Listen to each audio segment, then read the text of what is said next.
les gens ils ont dû descendre à la plaine et ils produisent plus manuellement. Quand on voit qu'ils coupent, en fait, ce sont les normes de production bio qui ont demandé, dans ce cahier de charges, de couper la plante.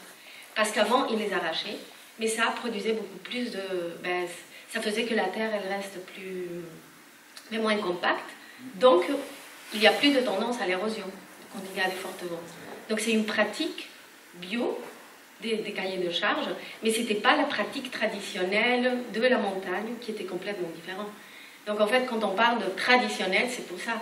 C'est vrai que les variétés, ce sont des variétés, mais le quinoa royal que vous avez vu là, ce n'est pas un seul quinoa. C'est des centaines de variétés différentes, de plein de couleurs, sauf que la royale, elle est plus grande et plus grosse. Et c'est pour ça que dans cette région, qu'il y a beaucoup plus de lumière, on est en altitude. Ils ont des graines qui sont de beaucoup plus de taille, ils ont une meilleure qualité nutritionnelle qu'au Pérou ou dans d'autres parties de la Bolivie aussi. Est-ce qu'on a des éléments sur la perte de biodiversité? C'est vrai que nous, on a travaillé pendant 3-4 ans dans cette région. Et donc, c'était un projet interdisciplinaire. Et l'idée, c'était vraiment de voir tous les différents enjeux qui ont produit ce boom agricole. Donc, dans la partie plutôt génétique et tout ça, c'était Thierry Winkel qui a travaillé sur ça. Il a été invité, mais aujourd'hui, il est en Argentine, donc il s'excuse, parce que normalement, il devrait être ici aussi. Et il continue à travailler dans ces sujets-là. Donc, en fait, les changements ont été abrupts, c'est vrai. Et dans ces 10 dernières années, nous, on n'a pas pu retourner. Mais on est resté avec des contacts. Mais les changements, donc au niveau variétal, c'est difficile de savoir. Mais au niveau sociétal, ça a continué d'une façon impressionnante. Quand je suis allée, on n'avait pas de route. Vous avez vu, ils avaient la route pour y aller là-bas. C'était sans goudron, mais quand je suis allée là-bas, c'était avec un GPS. Et nous, on n'avait même pas de route pour arriver dans les communautés. Aujourd'hui, c'est goudronné. Donc en fait, on peut arriver dans 4 heures, comme on prenait 9 heures pour arriver dans cette région. Et donc ça a changé, et aussi, ça a changé, c'est les impacts socio-économiques, que c'est ce qu'on a pu voir le plus, c'est que les gens, ils ont passé d'une pauvreté, genre une misère impressionnante, à avoir des moyens économiques pour payer les universités des enfants, pour sortir, pour faire des maisons en briques. C'est vrai que quand on est arrivé là-bas, tout était... Mais ça ne veut pas dire que c'était une pauvreté, ça dépend, voilà, du point de vue. Mais ce qui est sûr, c'est que les gens, ils ont pu accéder et avoir un pouvoir d'achat qu'ils n'avaient pas avant. Et après, c'était des communautés et c'était des populations qui étaient déjà migrantes avant. Et donc, c'est très intéressant, mais aussi il y a une thèse qui est sortie de ce projet sur la migration et la pluriactivité qui existe dans ces communautés. Donc en fait, le quinoa et ce boom agricole, ce qui a fait, c'est que les gens qui sont partis depuis des années, ils retournent à la communauté pour produire. Donc en fait, il y a eu aussi une reconstruction de plein de variétés, de tout ça, parce que ça s'est perdu. Ils ont abandonné ces régions, il n'y avait rien, il n'y avait même pas à manger. Et quand il y a un boom avec certains qui ont fait ce marché, et donc les gens, ils sont revenus du Pérou, de Bolivie, d'autres parties de la Bolivie, de partout pour et produire quelque chose qu'ils avaient perdu, que c'était plutôt leurs grands-parents et pas eux. Donc ils ont dû apprendre aussi à cultiver, à chercher des graines, à reconstruire un banc de graines énorme. Mais il existait déjà en Bolivie, il y a une grande banque de graines. Et donc dans cette région, on entretient, et les gens, je l'ai vu, ils cherchent, ils échangent, ça continue. Sûrement il y a une perte de biodiversité. Et quand on voit le modèle péruvien, c'est sûr que là, c'est contrasté. Les impacts sont énormes, en fait, de ce genre Parce qu'on passe d'une société qui est d'autoconsommation à une société qui décide d'exporter, et de façon impressionnante. C'est pas un peu, c'est énorme. Donc, je ne veux pas dire le mot bousiller, parce que c'est mettre un jugement. Mais les terres qui étaient collectives, elles ont été complètement détruites pour produire de la quinoa. Donc ça pose énormément de questionnements sur l'éthique, sur les impacts que ça produit au-delà de toutes les variétés. C'était les impacts socio-économiques que ça a produit, mais aussi social et socio-environnemental. Parce que les gens qui sont partis et sont revenus dans les communautés, mais en fait, ils ont vu que des terres qui étaient collectives, elles ont été appropriées par les personnes qui sont restées. Donc ça a commencé à mener plein de conflits sociaux entre les producteurs qui étaient les ceux qui sont partis, les migrants, et les permanents. Et donc, ils ont commencé à émerger des tensions et des conflits on ne peut même pas imaginer qu'une production pour produire ça. Parce que ça générait beaucoup d'argent. En fait, la production bio, donc nous, toujours, on a été très critiques envers ce sujet. Parce que déjà, produire bio dans des quantités impressionnantes, mais on le voit partout, hein, avec n'importe quel produit, c'est difficile. Mais de tout ce que j'ai vu dans cette région, les producteurs, il y avait beaucoup de classes de producteurs. C'était un sujet aussi que c'était intéressant de voir. Il y a le producteur bio, que c'est le producteur en fait qui est associé principalement à des entreprises privées ou à des associations de producteurs ou les coopératives. C'est vrai que le documentaire, il ne montre pas ça. Il montre qu'un producteur, entreprise ou privée, mais il ne montre pas l'origine de tout ça. En fait, c'était les associations de producteurs, c'était pas une entreprise privée qui est venue sortir de la pauvreté tous ces indigènes. En fait, c'était des agriculteurs qui se sont organisés et c'était une lutte de classe sociale à l'époque. En fait, c'était dans les années 50, même avant, qui se sont commencés à organiser pour produire de la quinoa. Et donc, tous ces gens, ils ont commencé avec ce modèle où ils disaient, ben, en fait, on a besoin de services, on a besoin de choses, et on revendique aussi notre situation d'indigène. Et le quinoa a été cette façon de prendre une place dans la société bolivienne. Après, avec le temps, on a commencé à parler de l'intolérance au gluten, donc le quinoa est devenu important au niveau diététique. Et après, dans les années 90, il arrive le discours sur la quinoa bio, et il faut produire bio, mais c'était plus au niveau de santé qu'au niveau environnemental. Donc les gens, ils ont eu des changements énormes. On leur a dit, vous mettez du pesticide, après on leur dit, en fait, il ne faut plus mettre du pesticide, hein. Il ne faut surtout pas, parce qu'on va exporter. Et donc ils ont dû faire les changements, mais certains ne pouvaient pas. Et donc on trouve énormément de producteurs, ceux qui produisent bio, et d'autres qui sont plutôt les migrants, qui ne peuvent pas, parce qu'ils ne sont pas présents. Et produire bio a besoin d'énormément de main-d'œuvre. Parce qu'il faut couper à la main, ce n'est pas une machine qui coupe. Et donc ça a des implications énormes sur l'organisation familiale, l'organisation des communautés. Et donc ici, dans ce cas-là, on peut produire bio. Mais ça implique un coût énorme pour les producteurs. Et donc être associé à une entreprise privée, c'est vrai que ça permet c'est une assurance pour avoir une quinoa bio. Mais, ben voilà, c'est pas tout, mais les gens, ils essayent de tenir de ce que j'ai vu. Hein. Il y a de tout, en fait. La production de coca, elle se fait dans les terres basses. Ici, on est à 3800 mètres d'altitude, donc c'est hyper haut, 3000, 2800, c'était haut. Ouais, c'est ça. Ouais, c'était haut, je me souviens, c'était pas facile. Et donc, en fait,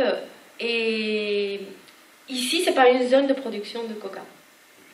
Mais c'est une zone où on est en frontière avec le Chili. Et donc, ça reste des zones toujours compliquées. Donc, c'est pas une zone qui la produit, mais qui la... comment dire... Voilà, il ne produit pas les feuilles, mais il la transforme en cocaïne. Et surtout dans les communautés qui sont dans les frontières. Donc, on a été confrontés dans ce projet. Et ça a été difficile. Dans 2 communautés, j'ai été dans une où j'ai été virée. Parce qu'en fait, j'ai découvert en train de travailler avec les communautés sur combien tu gagnes avec le quinoa, de m'apercevoir qu'ils avaient des 4x4 énormes et qu'en fait, ce n'était pas du tout l'argent de la quinoa. C'était l'argent de la commercialisation et ils produisaient la cocaïne, mais ce n'était pas toutes les communautés, c'était certaines. Ici, il n'y a que le quinoa qui pousse et les patates.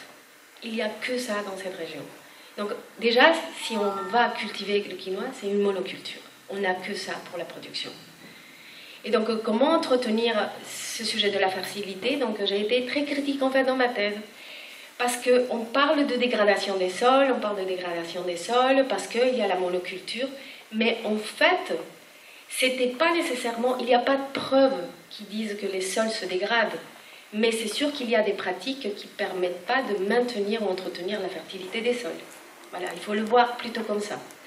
Et donc aujourd'hui, les gens, ils cultivent dans des zones qui sont complètement fragiles et qui sont complètement, vulnérables, parce que c'est dans des plaines où il y a le vent, comme j'avais déjà dit, et donc ils cultivent là. Et donc c'est normal qu'il y a des faibles rendements, parce qu'il y a des parasites, il y a plein de choses.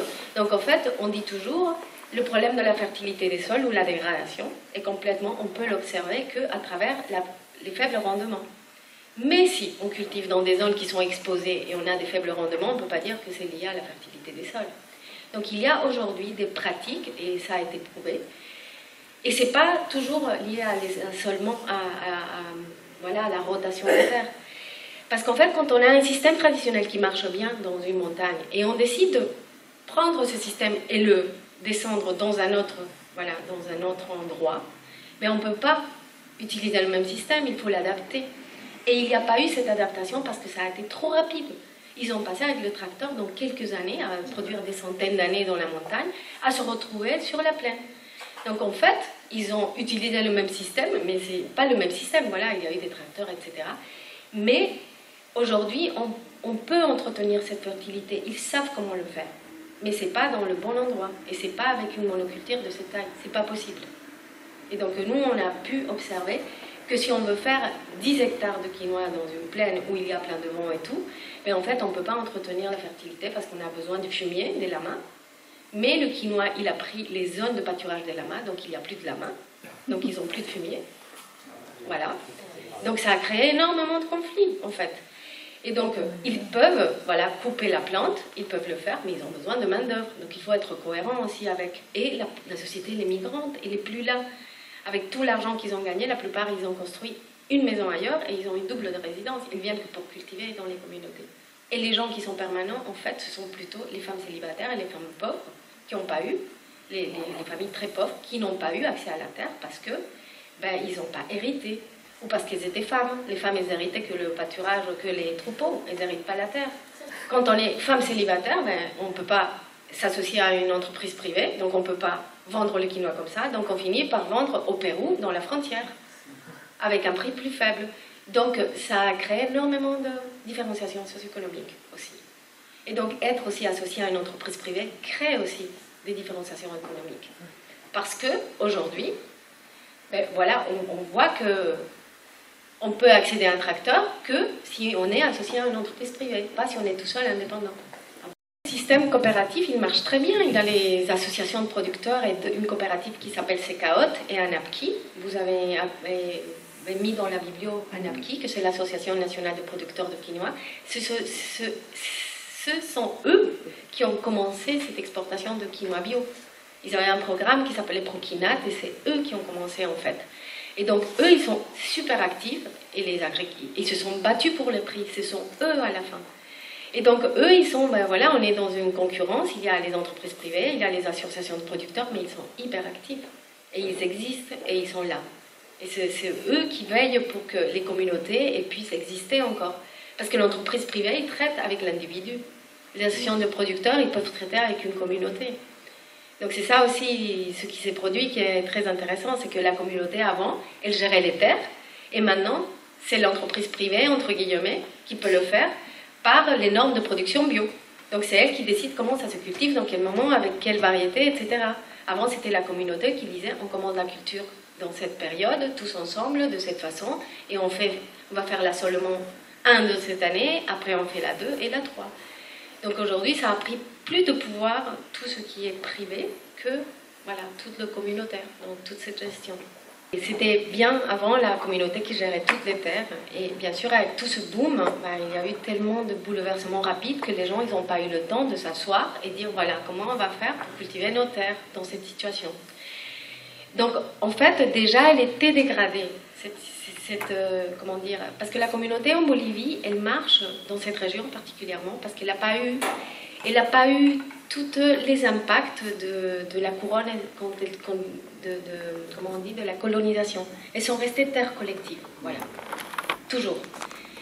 Mais avec le temps, c'est vrai qu'avec différentes réformes, on a dit que la terre est pour celui qui la travaille. Et donc les gens qui disaient, voilà, il n'y a personne, j'arrive, la terre c'est pour moi. Donc ils l'ont privatisée d'une façon informelle. Et pendant toutes ces années, il n'y avait personne dans les communautés parce qu'il n'y avait plus rien à faire, il n'y avait rien à manger. Donc elle s'est érodée avec le temps, avec toute l'histoire dans cette région. Mais après le boom, oui, il a permis de reconstruire d'une façon différente, mais aussi elle a monétarisé énormément de relations qui étaient avant de réciprocité. Donc toujours, une personne qui habite dans la communauté, elle a les droits, mais aussi des obligations. Et l'obligation, c'est par exemple de, je sais pas, de travailler pour la communauté, faire énormément de travaux communautaires. Tout le monde doit prêter ce service. Et son obligation, c'est aussi payer la contribution chaque année. Et ses droits, c'est accéder à le droit d'usage de la terre, voilà, pour la cultiver. Et donc, il arrive d'un moment à un autre tout ce boom, les gens ils ont de l'argent, donc je ne peux pas y aller à la réunion, je paye. Donc ça a commencé à monétariser énormément de relations de réciprocité. Et donc ça a créé des tensions très fortes et ça a érodé énormément avec tous ces espaces de prise de décision collective. Et donc aujourd'hui, toujours le même chef, c'est toujours le même chef, c'est celui qui habite là et c'est lui qui décide sur tout. Et donc on peut voir aujourd'hui que oui, ils n'ont pas pu résister, mais c'est pas juste avec le boom. C'est depuis des grosses histoires et aujourd'hui je sens qu'ils sont dans une reconstruction. Mais il y a un énorme appui des ONG pour ça. Agronomes et Vétérinaires sans frontières qui faisaient des importants travaux avec les gens, avec les communautés pour reconstruire toute la gestion communale du territoire. C'était ça leur objectif. Et donc là, les coopératives, c'est vrai qu'ils n'avaient pas un énorme pouvoir. Hein, là. C'est vrai que tout ce qui est la partie commercialisation, production, ça reste un peu de côté. Donc ils ne sont pas avec la communauté dans la gestion du territoire. En fait, je n'achète pas de quinoa depuis que je suis arrivée de la Bolivie, ça fait 10 ans. Vos collègues aussi, hein, ils m'ont dit ça chez les femmes. On ne mange pas de la quinoa, mais c'est pas lié. Ouais, il y a des enjeux culturels, voilà, déjà. En Colombie, on ne mange pas beaucoup. Mais c'est sûr qu'après, on se questionne et on dit, bon, je veux un produit bio, équitable, mais qui vient de très loin. Donc en fait, je mets ma santé devant ou je mets vraiment toutes les valeurs qui vont avec. Je veux une production qui est écologique, qui ne bousille pas les terres, etc. Et donc, ça pose énormément de questions. Mais après, j'ai aussi un Français qui dit, je vais cultiver, même pas un Français, un Américain, avec des graines qui sont venues des Pays-Bas. Oui, française. Avec des tensions qui se sont produites, parce que derrière ça, il y a énormément de chercheurs qui se sont pris la tête entre eux. Parce qu'il y a un problème d'échange de graines. Ouais. Et de propriété intellectuelle, et ça fait un bon moment qu'ils travaillent sur ce sujet, sur une appellation d'origine pour cette zone de la Bolivie, je ne sais pas en Pérou, mais en tout cas ça a posé énormément de questions, ce sujet des graines, et c'est un débat aujourd'hui. Et donc aujourd'hui on voit des graines en France qui se produisent pour faire une production locale, et on questionne, est-ce que j'achète ça, local, ou des graines qui viennent d'ailleurs, mais on peut dire la même chose de la tomate, de les courges, parce que tout ça vient de l'Amérique du Sud aussi. Oui. Parce que, voilà, donc, mais aujourd'hui, c'est vrai qu'il y a une image d'un producteur bolivien pauvre de l'altiplano qui a produit ce quinoa. C'est une image qui a été vendue en Europe. Et aujourd'hui, on dit on va produire de la quinoa en France. Donc, voilà, c'est à chaque personne aussi de choisir. Je ne peux pas dire c'est bon, c'est mauvais. Mais voilà, c'est intéressant pour que ça reste dans la tête. Les gens, en fait, c'est le blé qu'ils priorisent comme le riz, comme partout, en fait, en Amérique du Sud. Les gens, ils ne mangent pas que ça. Ça a été revalorisé, le quinoa, dans les années, on peut dire 50-60. Donc, c'était un produit d'autoconsommation, mais c'était réduit par rapport au blé et le pain. Là, on va en Bolivie, les gens mangent du pain. Et c'est sûr que ça a causé énormément de questions nutritionnelles, le fait que les gens ne mangent pas nécessairement ce qu'ils produisent. Mais avec le temps, ils ont commencé à produire ce qu'on appelle les pipocas, des trucs qui soufflent, le quinoa soufflé. Il y a eu énormément de produits nouveaux qui se sont faits, mais c'était pour la vente. Les gens, ils ne consomment pas ça du tout. Ils mangent ce que s'appelle le pito de quinoa. C'est le matin, ils font une boisson de quinoa, ça leur donne de force pour aller à la cultiver. Et parfois, oui, ils mangent le riz de quinoa, mais c'est pas tout le temps. Et si jamais, pour répondre, on mange beaucoup, on tombe malade. J'ai vécu ça. Si on fait tout à base de quinoa pendant une journée entière on mange que de la quinoa, à la fin de la journée, on a le ventre qui explose. Parce que c'est très riche en protéines. Donc il n'a pas la même, c'est très très riche en protéines. C'est comme manger de la viande pendant toute la journée. À la fin, le ventre, il n'en peut plus. Donc c'est sûr que c'est dans des quantités raisonnables, comme tout. Comme dans tout. Les gens, ils mangent que la graine, mais ils utilisent pas les feuilles, mais les tiges pour faire des cendres. Ils la brûlent pour manger les feuilles de coca. Donc ça s'appelle la lejía. Et en fait, c'est un mélange qui permet que la feuille de coca elle puisse sortir voilà, C'est de la potasse. J'utilise Oui, presque tout. Et à la fin de la récolte, ce sont les animaux, parce qu'il y a quand même des moutons, il y a des lamas, ils vont manger les résidus. Donc en fait, presque tout est utilisé. Et la feuille verte, Ils la mangent pas. ça mange pas. J'ai jamais vu manger en salade déjà. Ou en sauce. Il n'y a que dans le restaurant. Mais ça c'est complètement, oui, ça c'est une mode très européen, je trouve, de manger les feuilles. Parce que c'est un épinard, hein, de toute façon, Oui. comme une épinard. Mais c'est rare qu'ils le mangent. Oui, mais en Afrique, ils mangent les feuilles. Oui. Ils mangent que les feuilles. Mais j'ai jamais vu, hein, peut-être que c'est le cas.